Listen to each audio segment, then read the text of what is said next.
Chapter 9, The River of Life. Now I must speak of the sacred reality of being born of the water, of which the earthly ordinance of baptism is but the symbol. Between the two realms, the lower and the higher, is the river of life. The higher realm extends upward into infinitude, glory ascending above and beyond glory. The lower realm includes this world and everything that is beneath it. It descends into the lowest realms of the bottomless and embraces the outer realms of darkness. Between these two realms, the two meet together on the borderland of earth in the higher dimension. There is the river of life. Its waters are more real and sparkling and alive than any singing mountain river. It pulsates with joy and vibrates with a sheer, exquisite beauty that is impossible to describe. Sunlight sparkling on diamonds is the best description that can be given. The waters of the most frolicking streams on earth can and do often come to a stale, dead end, slough of stagnancy and defilement. They can end in a contaminated swamp that breeds disease and pestilence. However, the waters of that bounteous river of life can never be restricted, retarded, nor defined. This river can best be described by using some of Earth's scientific knowledge as comparison. The whole world is completely enfolded in the ether and oxygen and the various elements and substances which make the air we breathe. And though the entire earth is completely enfolded and surrounded in this refined substance we call air, nevertheless there are certain air currents and trade winds, which are like living streams or rivers. They flow forth in their destined channels as they are continually renew and give life to the whole encompassing atmosphere and to the world. They are the great and mighty oceans of water, vast and extensive, covering the large portion of the earth's surface. And through and across these vast bodies of water there are also currents and streams that are like great, stupendous rivers, flowing onward forever and forever, renewing and revitalizing the whole. The energy and power used to keep these vast streams circulating can never be computed by the mind, nor measured with any instrument of man. The manpower or the kilowatts used in operating a small pump can give only the faintest idea of the exerted energy used to keep these ocean currents flowing onward, ever onward. These vast currents are miles wide, and their depths has not been measured, as they encircle the earth in their endless journey of revitalization.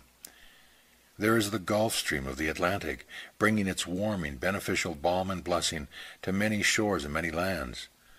There is a Japanese current of the Pacific, with its like power of functioning. There is a Labrador current, and there are numerous smaller currents and tributaries which lend their life-giving vitality to keep alive the whole vast, stupendous seas. It is not necessary to name or number them, they're all here.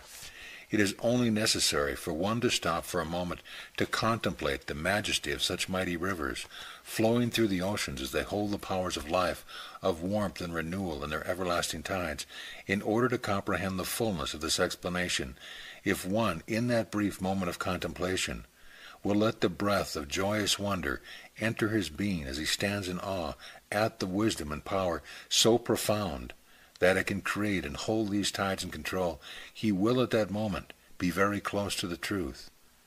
The reverent awe these thoughts awaken is the fear of the Lord expressed of old. When contemplated thus, the existence of every created thing becomes a revealed miracle of unfathomable magnitude. Now to return to the river of life. When ministers speak of the other side, they are referring to or designating the life on the other side of that river, the life beyond mortality, the life beyond death. In a way this is correct, but in another way it is quite erroneous. The other side need not refer to death at all. Many die who do not have the power nor the privilege of crossing that river of life. These unhappy, disembodied ones remain on this side of that river, completely unaware that it even exists. And because of their unworthiness, they are deprived of its power and beauty and glorifying, perfecting potentialities. The river of life could be likened to the ocean currents in this way. Every existing thing which God has created is enfolded or immersed in his great and wondrous love. A love that fills all time and all space. It is everywhere. Man is always unfolded in the unspeakable power of this boundless love. Man has either taken this love for granted, ignored it, rejected it, denied it, or through his ignorance remained unaware of it, and its life-giving strength and purifying glory. Nevertheless, the love is always there, always awaiting man's acceptance of it. Abide in me, and I will abide in you. Turn unto me, and I will turn unto you, are God's own eternal promises given unto men. Now to describe the river and reveal its purpose and meaning of its power. Flowing through the vast glory of God's enfolding love is also a current or stream. It is a river of God's concentrated love, intensified and magnified 1,000-fold. This concentrated stream of God's intensified love is the river of life. Because these mighty waters are the concentrated love of God, they hold the power of renewal and of cleansing and restoration for any individual who prepares himself to pass through them. To be prepared to enter these holy waters, one must begin to develop the gift of love. The powers contained within the waters of life are almost incomprehensible. These waters contain the divine, wondrous powers to wash away the very effects and results of one's errors and his sins and mistake. The sins and weaknesses are consumed through the bringing forth of the divine Christ light. In the releasing of this glorious light, the mortal transgressions are forgiven, the weakness consumed and the sins overcome. But even then, the results of these weaknesses and transgressions and sins remain with all their lingering hurts and effects until one is immersed in the great purifying river of life and receives that divine birth of the water in its true reality. As one learns to hold forth his sins and weaknesses and transgressions in that redeeming flow of Christ's holy light, they are consumed by his glory and one is free. Then it is that he is prepared to receive the life more abundant, even life eternal, which Christ so definitely promised. This ancient promise is fulfilled unto one as he goes down into the waters of the great river of life and is literally born of the water as he comes up out of them. This birth or baptism contains the great healing and the full glorifying, restoring power of all perfection. All things are made perfect and are all exalted by it. All conditions are transformed and readjusted and are completely transmuted into the perfect plan God held in his mind in the beginning of creation. There is only one condition which man has to fulfill. He has to be willing, as he makes every effort within his power, to receive these complete blessings of God's boundless, transforming love. As one yields up his sins and his weaknesses, he becomes a new person. As he humbly, penitently yields up the effects and results of his errors and mistakes and sins into the healing, restoring power of Almighty God's boundless river of concentrated love, the scars and hurts and often terrifying results of his blundering, whether ignorant or intentionally performed, can be healed. Even the wounds he may have inflicted upon the hearts and minds of his loved ones and his friends and associates, as well as those inflicted purposely upon those whom he considered his enemies, can be restored to the perfection of God's infinite loving power of complete sanctification. This is the great healing that must come. This is the healing Christ promised. This is the healing that is beyond anything physical man has ever dreamed of or even longed for.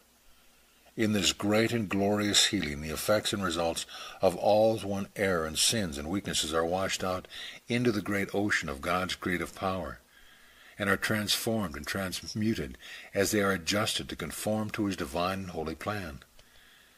The divine powers of God are the powers of creation, the powers of his forgiving love, as one partakes of it, through obedience, contains also the power of undoing all the evils one may have wrought during his blind, arrogant living, or by his great ignorance or deliberate rebellion. It must be here remembered that in God's plan is held all the perfection, the splendor, and the honor and glory possible for one to receive. Within the light or vibration of Christ is contained the power of redemption and forgiveness and overcoming. Within the river of light is contained the power of sanctification and of perfection, so that even the effect of one's sins are blotted out. Man, in his mortal blindness, has continually fought against the will of God. He has not realized that within the will of God all joys and gifts and blessings are held in all their divine abundance and overflowing, breathtaking perfection. Blessings and gifts so far beyond anything mortal man is capable of comprehending or conceiving. He would be utterly blinded by their brilliance if he glimpsed them, even partially, before his own purification was accomplished. Eye hath not seen, nor ear heard, neither hath it entered into the heart of man, the things God hath prepared for them that love him. These dynamic, breathtaking blessings are not intended for only a few. These blessings are intended for each and every individual who will learn to place himself in tune with the will of God. For obedience is true love in its fullest expression. As one learns to hold himself in the fountain of God's almighty love, he lets go of the little mortal self, and it is dissolved in the great dynamic, Christ-enlightened soul of himself steps forth to fill the place of a redeemed, sanctified Son of God. Also within the waters of the beautiful river of life is contained the power of the great healing, that will eventually heal and restore the earth and every living soul who will accept of its blessing and prepare himself to receive them. Within these sacred waters is held the power to heal even the memory of one's errors and mistakes and sins, so that they will never come into remembrance before the Lord.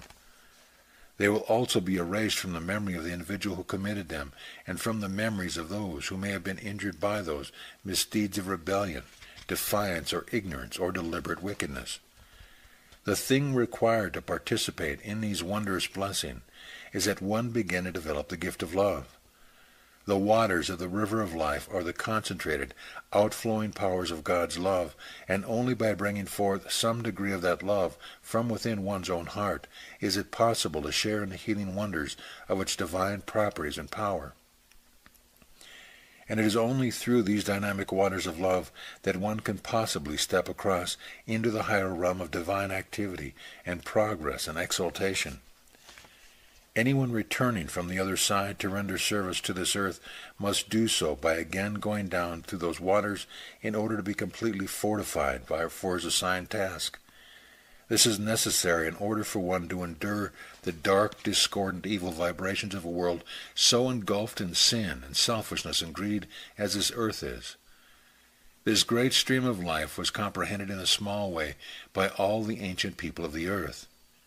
The Hebrews designated it as their own river Jordan, using the physical symbol of their own stream and their own entrance into the promised land as a pattern to express the crossing of the river of life into the realm of heaven. This sacred river of life has stood between the two worlds from the very beginning. It is the eternal dividing line between those who remain in their discord, their dislike and their hates, and those who develop the gift of love. Those who love much automatically develop and bring forth the Christ light. When the impulse of love's compassionate, tender forgiveness are developed, until they transcend every other impulse and vibration, one will have the power to fulfill all things. This love is the love that must be rendered to God with all one's heart, all his mind and all his soul and all his strength. It is the love that must reach out to unfold not only one's own, but his neighbor and acquaintances and his enemies, and then go forth to encompass the world in the warmth of its redeeming, forgiving tenderness. Thus it is that all the laws are fulfilled by those who live in perfect accord with those first two great commandments. Those who fulfill this law of divine love and obedience will be born of the water and of the Spirit in very truth, which reality so far surpasses any mortal symbols there is no comparison. So, beloved, let us love one another, for love is God, and every one that loveth is born of God, and knoweth God. He that loveth not knoweth not God, for God is love. 1 John 4:7-8. This love cannot be feigned. It must be real as it comes forth from the depth of one's heart, flowing out to bless and to heal the world. This love can only be achieved or obtained through earnest prayer, for it is required that one pray for this pure Christ-like love with all the energy of heart. As one seeks for this love, it will begin to flow to him, and at last it will unfold and glorify him as it flows henceforth out through his own open heart. This is the fruit of the tree of life, the love of God that is shed forth through the hearts of the children of men.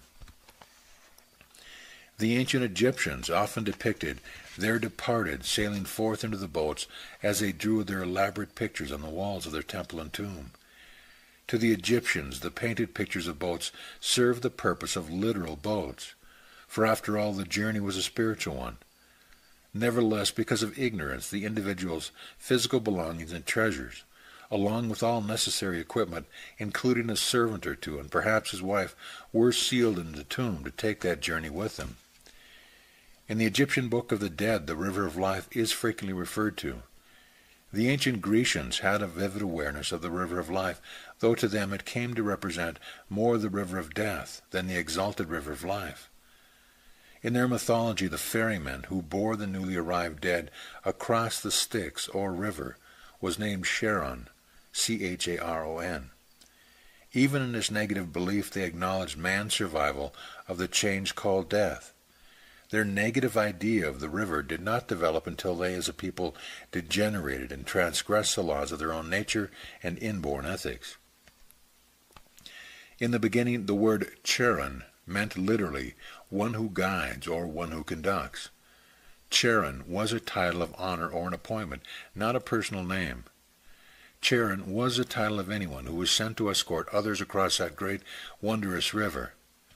In time, because of increasing wickedness and hence growing superstition, with its consequent fears and engendered ignorance, Charon began to represent one gruesome individual, who eventually became a black-robed, sinister figure armed with a scythe, the angel of death. No one individual has ever been assigned the responsibility of assisting others across the sacred stream, yet none ever cross it for the first time unescorted. Only in love can that river be crossed, and only those who love greatly are sent to guide loved ones or friends or others according to the divine assignment through those holy waters of life. To the various Indian tribes of America, the river of life was quite real. There were a few tribes who buried their dead, not in graves, but in pure running water. They too sent a man's belonging, and often a horse, along with him to carry him safely across the stretches of no man's land before he embarked upon the great shining waters. They believed the great oceans were literally those shining waters of life, which they called the many waters. When the white man and the Spaniards came from across the sea, the Indians welcomed them as God, thinking they had come from heaven or their happy hunting ground. The Hindus likewise knew of the river and consecrated the Ganges to stand as a symbol of it on this earth.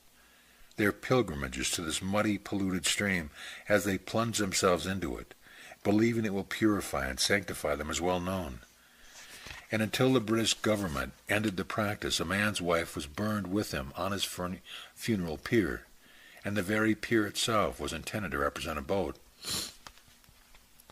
The Norsemen knew of the great river of life, and instead of burying their heroes, they set their bodies adrift on burning boats or barges, believing that by the time the boat had finished burning, the individual would have arrived at the far shore of the river, and be welcomed into Valhalla by Odin himself. The ancient Persians, under Zoroaster, knew of the reality of the mighty river of life, and they both sang and wrote of it.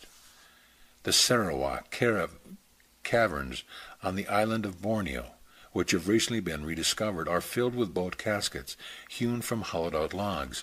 Many of these boat coffins still contain the bones of the dead. Every ancient race and people had a knowledge of the sacred river of life, which in time became garbled by tradition and through their oft-repeated legends. However, there is no need to mention and name all the races and peoples and tribes who stood in reverent awe at the very thought of that river, nor to go further into detail concerning their separate beliefs, which tell the same story in their own, often distorted ways. Poets from time immemorial have sung of the beauties of the river. Christian churches have chanted of its glory in their hymns and anthems, while the records of all the ancient races of earth have testified to its reality. On the other side of that wondrous river, one is lifted into the entirely new and higher vibration of life that is difficult to describe. I can only share with you its beauty and purpose and reality as you are willing and able to lift your vision beyond the tangible things your physical eyes are able to behold. Light is measured by degrees, and understanding is measured by light, which continually increases as one goes onward into the higher realms. There is no limit to which an advancing, love-filled individual may ascend as he becomes increasingly aware of his surroundings. As he advances, new and higher vistas of progress and unutterable beauty unfold. It is a realm of ever-increasing joy and power and continued achievement. The distance between you and that holy river of life can only be measured by your own awakening awareness or consciousness. Sometimes it takes centuries to journey from this world to that river, and there are those who never make it. It is a journey, not of distance, but of mental and spiritual awakening. Each makes that journey according to his or her unfolding vision and according to his own individual desiring and degree of love. Advancement comes with increasing knowledge and faith and love, and with expanding spiritual vision. One brings forth that divine light of Christ right within himself, and so develops the gift of love. The light of understanding and the love of outpouring unselfishness must both be developed in order for one to cross the river of love. Love itself requires nurturing and willing and letting and continual growth.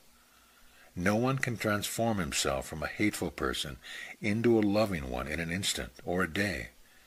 In the realm of glory, love must become the eternal reality of one's being, not just a shallow, mooted emotion hung on a weather vane.